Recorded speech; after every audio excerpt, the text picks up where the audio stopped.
natin ay nag-hold siya ng tubig. Stagnant talaga siya. Meron kasi yung iba, pag pinahukay nila, hindi nila tine-check yung lupa, kinabukasan, mababaw na naman. Dagdag ka ng dagdag ng tubig. Paano kung ang source mo ng tubig ay deep well? Di gagastos ka sa mga krudo-krudo niyan. No? Tsaka hindi rin natin na-maintain yung productivity ng tubig dahil nga bawas ng bawas. No? Okay? Pangatlo, yung source ng tubig natin. No? Pag raw tayo, dapat meron din tayo talagang backup na pump, ano? Na deep well. Kasi minsan kasi yung ibang source natin, irrigation, nagpapatay din sila ng tubig. No? Meron din time na talagang kakatin nila yung tubig. Ala na tayo magiging source ng tubig. At least importante, meron tayong backup na source ng tubig. Okay? Siyempre, kailangan yung lugar na gusto nating i-develop ay siyempre dapat nararating ng mga sasakyan yan. Para sa pagmamarket natin, pagdadala ng mga pangangailangan natin, dapat napapasok ng sasakyan po yan. Panglima, electricity. Sa bagay, meron naman ng uso naman ng mga solar ngayon. Anong problema po? Siyempre, pag medyo malaki yung area pinadevelop mo, kailangan mo ng bantay dyan. No? O kailangan may napapanoodan man lang yung bantay mo dyan. O pag gabi, yung Batang Quiapo, pinapanood niya ganyan. Para hindi na umaalis at umiinom kung saan-saan. Importante, nagbabantay po rin. Ano?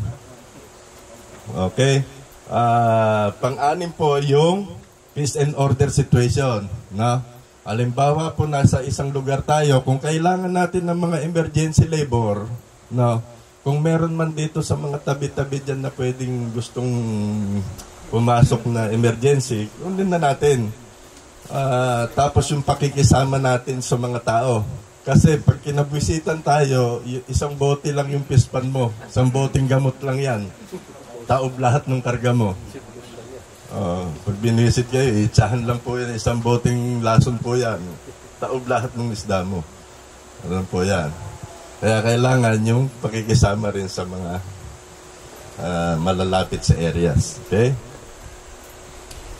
Okay, sa preparation ng pispan, halimbawa, na-develop na yung pispan natin.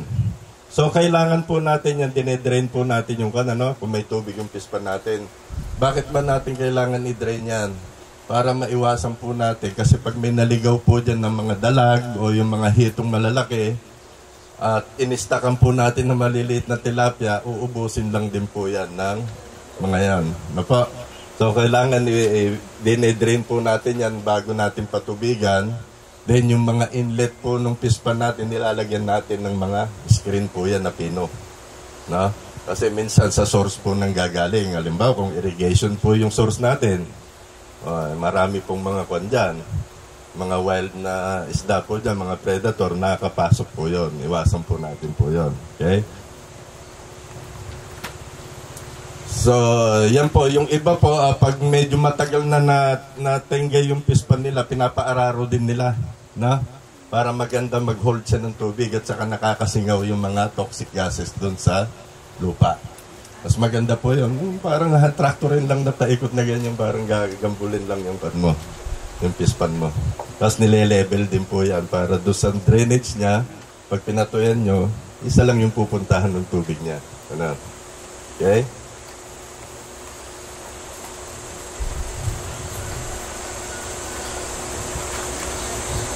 Yung pagkukondisyon po ng kuan, sa preparation po ng pispan, hindi ibig sabihin sa preparation apply tayo ng lime, ano? Yung lime po ay depende po yan, ano? Pag kalimitan po yung mga basal na hukay lang po natin nilalaiman yan, no? Chine-check din po natin kasi yung acidity ng lupa, na? Kung yung iba po ang kinakuan, diameter, tinitikman lang nila, maasim yung lupa. Ganun ginagawa nila. Pero meron naman po yung nabibili na yung litmus paper para malaman natin kung maasim ba yung tubig natin, ganyan. Yung lupa natin. Kasi ang talagang dapat na pH lang po ng ating pispan ay nasa 7 lang. 6.5 to 9 nagre-range. Ganon. Pag bumaba po ng 6.5 yan, ibig sabihin maasim na po yan. Na? Ganon po yan.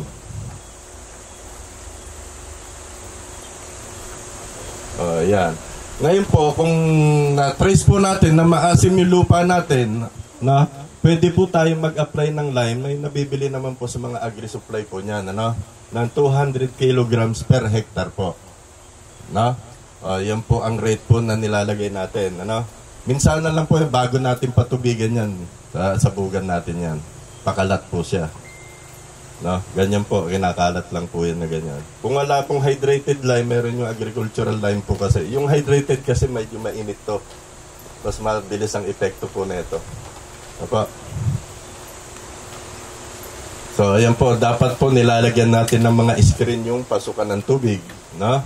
Check po natin lahat yan, pati outlet po, no? Yung outlet natin kasi, siyempre, outlet yan, may tubo dyan, baka doon sa drainage natin, may mga hito po dyan, lulusot po yung papunta sa apan mo. Kaya nilalagyan din po ng screen yung inlet and outlet. Apa. So, ano po ba yung mga peste sa pispan natin? No? Una po ito, catfish po. Dapat tinatanggal po natin yan pag mag-i-stock tayo ng maliliit na isda. Pero kung gusto nyo naman ng polyculture, pwede rin yon. Pero unahin yung i-stock yung tilapia nyo. No? Pag medyo lumaki na yung tilapia nyo, istockan nyo ng maliliit na hito. No? Hindi niya na kayang kainin yon. Pag umani kayo, dalawa yanin, yung may hito, may tilapia. Ganun po yun. Ngayon, kung yung in-stock ng tilapia ay nag-reproduce ng wala pa sa 4 na buwan, yung hito po na yun ang kakain ng mga anak-anak po na yun. Ganun po yun. No? Pero halimbawa, kung ang stock mo sa pispan mo ay 1,000 pieces, mga 10% lang po ng population ng tilapia ang pwede mo ilagay na hito. Ganun lang po, anak. Kung halimbawa, kung 100 o 10 hito lang, gano'n. Gano'n lang po ang natin, ha. Yung dalag po, ayan, marami sa mga irrigation po niyan. Isa rin po malakas kumain ng mga similya po yan. Okay? Yung ibon, ito, marami yan.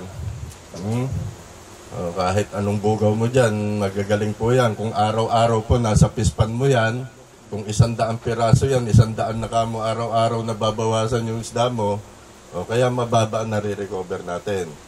Ano pa? Ano pang ibang kon natin? Yung ahas, ito, bihira naman to eh. Pero kailangan nililinis din natin yung mga dike natin. Hindi mampestehin yung isda natin yan, baka ikaw naman ang kagatin, ano? Ingat lang din tayo. Yung mga palaka po, bago natin istakan yung pispan natin, tanggalin po natin yung mga anak-anak po na yan. No? Kasi kalimitan po yung nakukuha natin fingerlings, maliliit lang po yan. No? Hindi na po nakakalaki sa mga hatcheries po yan dahil maliliit pa lang kinukuha na nila. No? Ino-order na nila po yan. Napakataas po ng demand kasi natin sa fingerlings ngayon. Opo. Kaya sa akin nga po, pag may mga umo-order, hindi ko nabibigyan kagad, talagang ini-schedule namin yan. After 1 month pa, ganyan, depende sa one po. Pero sa akin kasi, naka-assign kasi breeders po, ano. Meron din po sa amin na naka-assign na pang-grow out talaga. Ano po. So, ano po, etong pagong, naka-encounter na ba kayo ng ganitong pagong? Yung pino ang kanya, soft shell, malakas din po kumain ng similya ng isda po yan. No? Ito po ang isang naging peste sa Pampanga nung nakaraan. Ang bilis pong dumami na itong pagong na to. No? Pero nung natutunan po siyang kainin, ay nalipol po siya. Kahit pa paano, ano po. Kaya lang po, ayon po sa aming pag-aaral po, medyo limitado lang po dapat ang pagkain ng pagong po. Lalo na sa kalalakihan po. At kung titignan nyo po yung pagong, pag yung ulo po niya ay pumasok doon, ay maliit po talaga. Meron po naman yung talagang pag lumabas yung ulo, mahaba po yan. Kaya pag nasobrahan yung kain nyo, dalawa lang pupuntahan yan. Pero ako dito na siguro ako. Ano pa? Pero masarap yung yung ginataan na pa. Ngayon, halimbawa napatubigan na natin yung pispan natin. Okay? Kailangan natin mag-fertilize ng pispan. Bakit ba natin pine-fertilize yung pispan? Para maging productive. No? Makapag-produce tayo ng mga natural foods na yung mga halamang tubig, ganyan, mga microscopic organism na kinakain ng tilapia. No? Hindi niyo makikita ng mata niyo kung hindi niyo ilalagay sa microscope. No? So, kailangan natin mag-fertilize. So, ito po yung pinoproduce nating mga phytoplankton. Makikita nyo po. Yan po ay nakikita lang po nyo yan pag inilagay nyo sa microscope yung sample ng tubig po. Ano? Yan po yung mga kinakain po ng tilapia natin. No? O kaya kaswerte nyo po, nakita nyo itsura kahit walang microscope po. No? Yan. Yan naman po yung mga algae. Yan. Yung mga itsura po, yan po yung mga kinakain. Mga microscopic po yan. No? Ngayon, halimbawa, yung pispan po natin, magpe-fertilize tayo, no? Meron po tayong ginagamit na seki dish, ano? Ito, yung platform lang po ito na bilog, no? Na hinati po siya na black and white ang kulay, no? May stick po siya ron, mula po ron sa puno ron, 10 to 0, 10, 20, 30 cm, pataas po yung kwan po niya, reading po niya, no? Ngayon, paano po ba natin ginagamit yan, ano? Halimbawa, naka-schedule tayo mag-fertilize ng pispan ngayon. Ilulubog lang natin sa pispan yan. No? Once na nilubog po natin at hindi na po natin nakita yan, i-read po natin yung dito sa surface niya, yung kung ilang centimeter. No? Ang mini-maintain lang po natin dyan ay 30 to 40 centimeter. Pag lumampas po ang reading natin ng 40 centimeter, kailangan natin mag-fertilize. No? Pero pag below 40 centimeter po, hindi na natin kailangan mag-fertilize. Ibig sabihin, productive po yung pispan natin. Ganun po yun Hindi ibig sabihin, sinabi ko ko na weekly fertilization. Ay, naka-schedule lang fertilize, bigay kayo ng bigay. Hindi po ganun. Ginagamitan po natin ng seki dish po yun. Na? Ngayon, kung tinatamad po kayo nung gumawa naman ng ganito, pwede naman po yung kamay po nyo, yung palad. Lumusong po kayo sa pispan, nilubog nyo po sa pispan yan, estimatein nyo na lang po kung gano'n ka yung distance po niya sa level ng tubig. Estimatein nyo na lang po kung ilang centimeter. Tinatamad nga po kayong gumawa ng ganito So, yun naman po yung siko dish na tinatawag natin. Ano pa? Gamit ng siko. Ano pa? Okay? So, ano bang mga fertilizer ang pwede natin gamitin? Gumagamit po tayo ng mga organic, pwede ring inorganic. Ano? Pag organic fertilizer po, ang kalimitang ginagamit natin ay yung mga chicken manure. No? Pero meron lang din pong tamang dami. Ano? Yung tamang dami lang po ang pwede nating ilagay na chicken manure. Okay, ito po yung kanyang... Pag organic po gagamitin natin, chicken manure, 0.5 to 1 ton per hectare po ang natin. Pwede nating ilagay. Na? Per month po yan. Pero hindi ibig sabihin, sinabi ko per month, buwan-buwan kayo maglalagay. Hindi po. Gamitin nyo uli yung siko nyo bago kayo mag-apply. Kung mababa naman sa 40 reading, hindi nyo na kailangan mag-fertilize. Na? Yan po yung rate po niya, no? Tandaan nyo po yan. Pag inorganic na may ginamit natin, yung mga commercial fertilizer naman. So, dito kasi gumagamit kami ng urea as source namin ng nitrogen at 1620 source namin ng phosphorus. Kasi yan ang kulang sa pispan. Bagamat present na sa pispan yan, pero yun kulang pa rin para maging productive yung tubig mo. Ano? Okay? Paano ba ina-apply yan? Ano? Meron kaming na-develop na rate, 28 kilograms nitrogen and 5.6 kilogram phosphorus per hectare per week using inorganic. Maski sa palayan, pinapatest din natin yung lupa natin, di ba? para malaman nyo kung gaano karaming fertilizer yung nilalagay nyo. Bibigyan kayo ng rate na ganyan nung pinagpa-analyze nyo para kung gaano karaming fertilizer yung gagamitin nyo. No? Ito, rate pa lang to. No? Paano ba natin ginagawa yan? Halimbawa, ang source natin ng nitrogen ay urea. Yan po, mix po yan ha. Ito po yung rate na sinabi ko sa inyo kanina. No? Bagamat yung kailangan natin 5.6 kg na phosphorus, saan natin kukunin yon? Dito sa ammonium phosphate sa 1620. No? I-divide po natin siya, makakakuha tayo ng 28 kg na ammonium phosphate. No? Pero, yung 1620 ay makakapag-produce din ng 16% na nitrogen. No? So, 28, yung kailangan natin, 28, i-times natin sa 0.16, makakakuha tayo ng 4.48. Yun yung ileles natin uli sa 28 na kukunin natin sa urea. No? Ngayon, na-compute na natin. Etong rate na to, 28 kg saka 51.1 kg na urea, fertilizer na yan. No? Hindi na rate. Ano?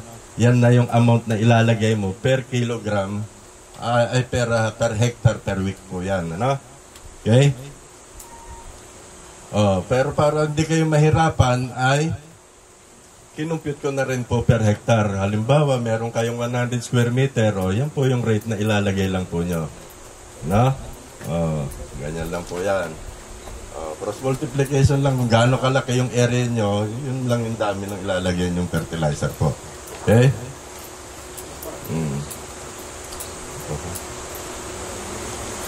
Yan. Sa fertilizer po using inorganic, ganito po ang pag-a-apply po niyan. Mix po yun, urea at saka 1620, nilalagyan lang po ng tubig ng pispan po yan, ninahalo. And then ini-splash po natin sa ibabaw ng pispan yan. No? At ginagawa po natin yan pag medyo mainit ang panahon. No? Mga alas 9, alas 10, pwede po natin i-apply po yan. Pero pag umuulan, wag na po kayo mag-fertilize at sayang po. Maaring matapon lang yung iyong fertilizer. Pag nag-overflow yung iyong tumaas yung tubig mo, tatapon lang kasi yun. Yan po, dapat medyo mainit ang panahon po pag nag-apply tayo para mas mabilis yung epekto niya.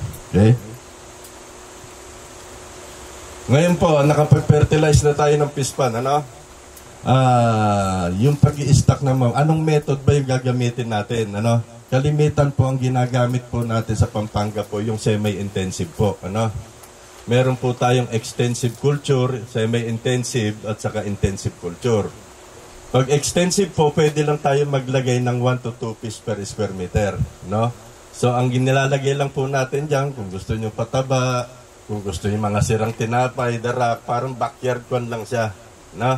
Parang self-supporting yung mga isda mo, ano?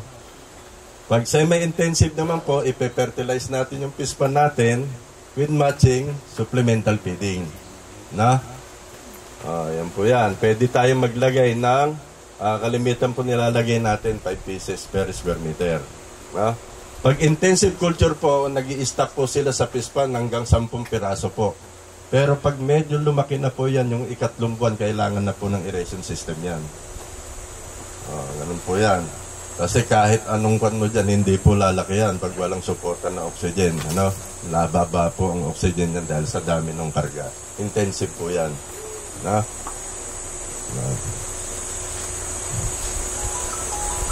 Source po ng fingerlings, marami tayong source. Sabi ko nga sa inyo, sa amin, meron kaming pass strain, ang Bipar, merong Excel tilapia, no?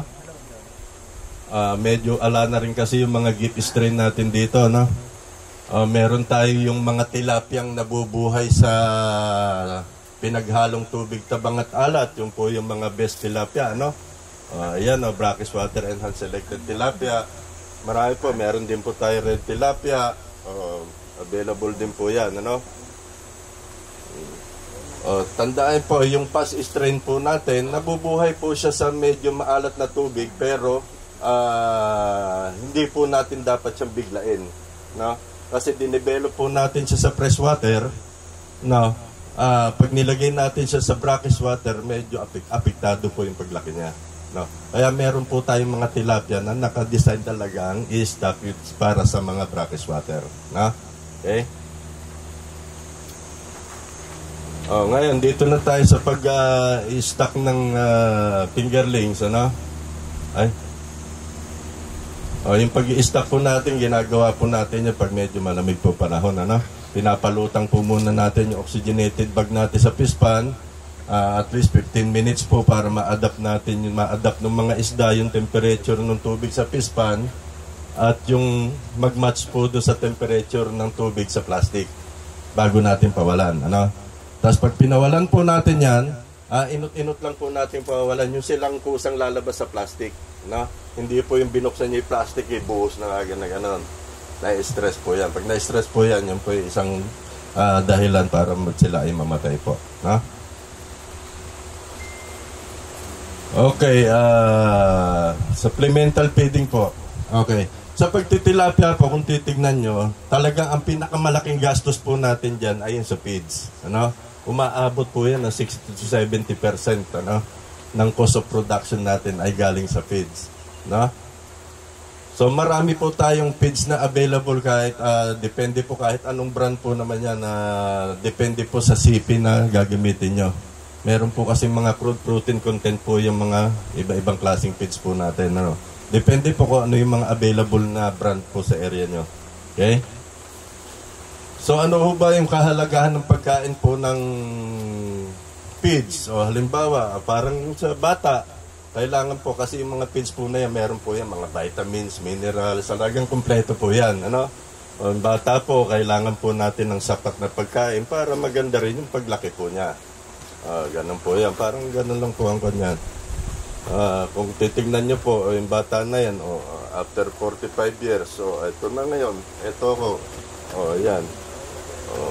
Parang di kayo naniniwala.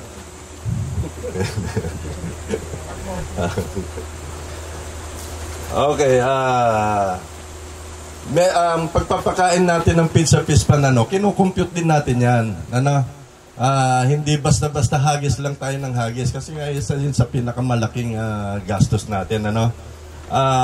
Gumagamit tayo ng feeding yan na mula 20% down to 2% yan. Paano ba natin ginagawa yan? Ito halimbawa, meron tayong table dito. Halimbawa, kinuha nyo yung isda sa amin nasa size 22 o size 17. Nagre-range po sa ganitong average weight po yan. Okay? Pag ganyan po kalaki, halimbawa nag-stock tayo ng 1,000 fingerlings. Ang weight niya ay ganito. Ang gagamitin mo ay 20% na feeding rate. Anong feeds ang gagamitin mo ngayon? Primas po yan. Meron gano'n. May kadugtong pa po sa taas yan, di yata makita eh. Ayan po yan. Ngayon po, depende po sa laki ng isda nyo yung gagamitin yung feeding rate. Paano ba natin kinukompute yan? Halimbawa, ito.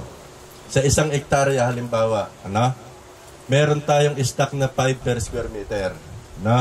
Ang stock po natin sa 1 hektarya ay 50,000 pieces. Okay?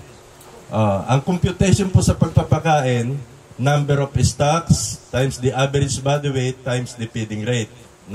Halimbawa po, ito, 50,000 yung number of stocks natin.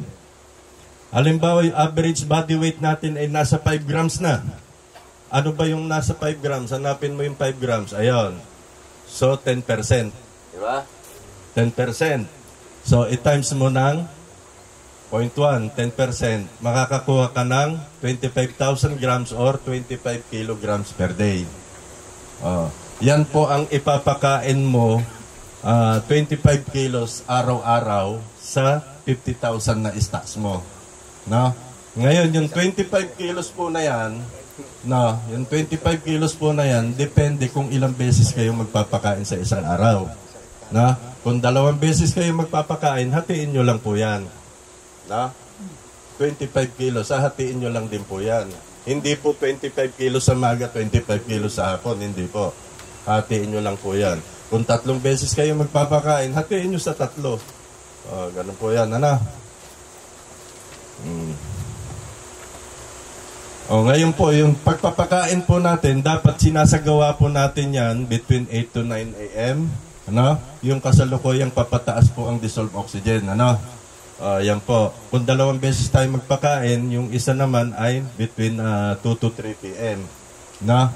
Pero ang isang tukan ko sa inyo, pag halimbawa ngayon meron tayong climate change, pag sobrang init, limitahan lang natin yung pagpapakain natin. Halimbawa, kung nakakon tayo 10 kilo ipapakain natin, bawasan po natin.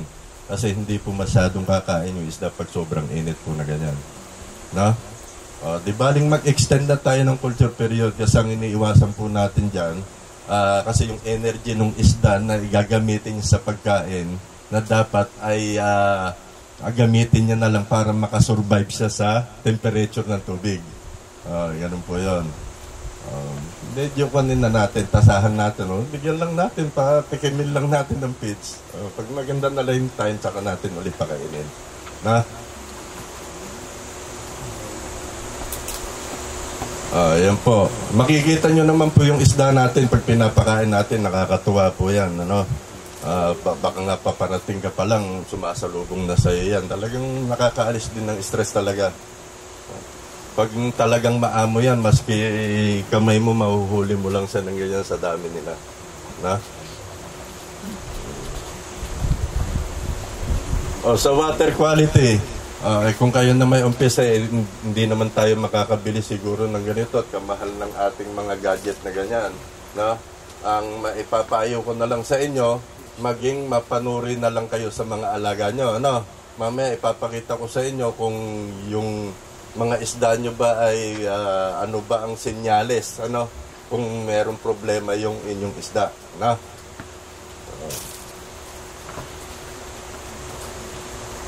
So, ang importante sa pagtitilapia, sabihin ko sa inyo, yung environment, ano? Basta maganda, i-maintain lang natin, proper fertilization, magandang patubig, ganyan lang, maintain lang natin yan. Tamang pagpapakain, maganda po ang magiging resulta ng ating kondyat. So, ano po ba ang mga suliranin natin pag mababa po ang dissolved oxygen ng fish pan natin? Ano? Makapapansin nyo medyo umihintong kumain. Yung makikita nyo po yun, hindi maganang kumain yung mga isda natin. Pag ganon po, nakaobserbahan nyo na ganon, ang pinakamagandang gawin dyan, papasukan nyo na kagad ng tubig yung fish pan nyo. Sige, baka may problema yung environment niya. Baka naman sobrang init ng temperature niya. No? Kasi ang tilapia po, ang kailangan po niya ay 28 to 32 degrees centigrade lang na temperature para mag-reproduce siya at lumaki siya ng maayos. Sa panahon po natin ngayon, dahil sa sobrang init, alas 10 pa lang mataas na yung temperature ng tubig. Umaabot na ng 33, ano?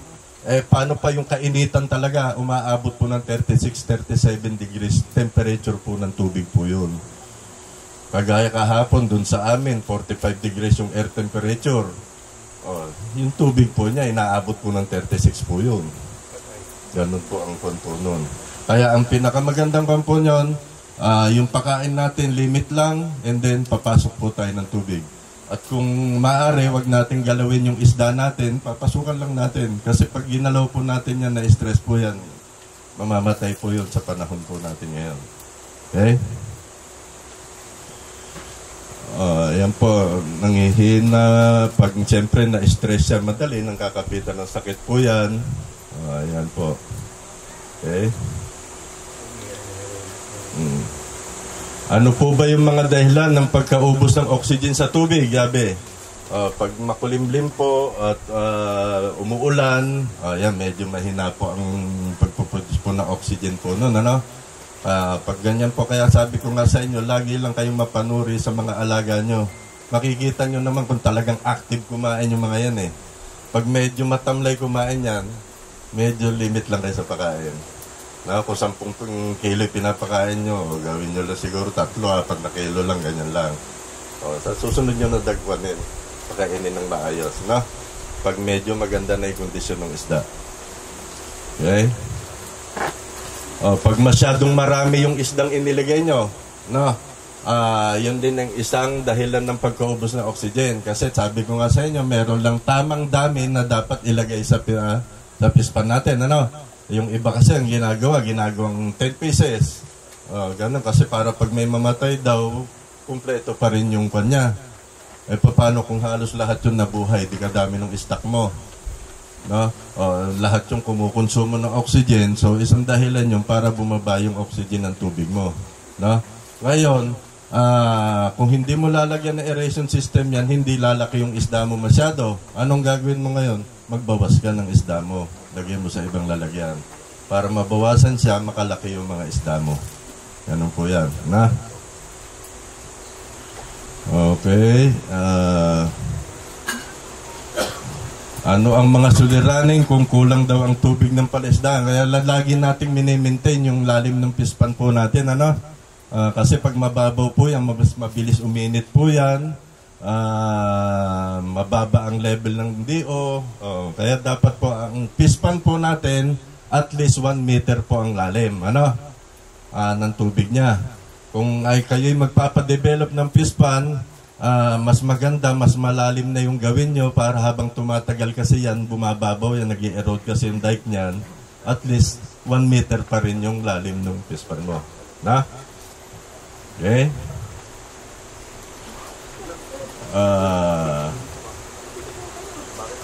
Kon lang to. Ito po yan, pag yung hindi maganda yung kondisyon ng tubig mo, nagpakain ka, yung mga dumi ng isda mo, pupunta sa ilalim yan. No? Yung mga feeds na hindi napakain mo, kala nyo floating yan. Pag nagtagal yan, lumulubog din po yan. No? Meron lang din pong oras yan na nakaploat siya. No? Mabubulok po sa ilalim yan. Pag nabulok po yan, yan po yung nagiging source ng lason ng tubig po natin. Yung mga dumi, yung mga ammonia po, yun yung pumapatay sa mga isda po natin. Mapupulyot na yung tubig natin. So, kaya dapat alagaan yung environment po. Okay? So, yan po. Kailangan lang natin yung level lagi, proper fertilization. Yan ang kailangan natin. Malinis ang pispan natin. Okay?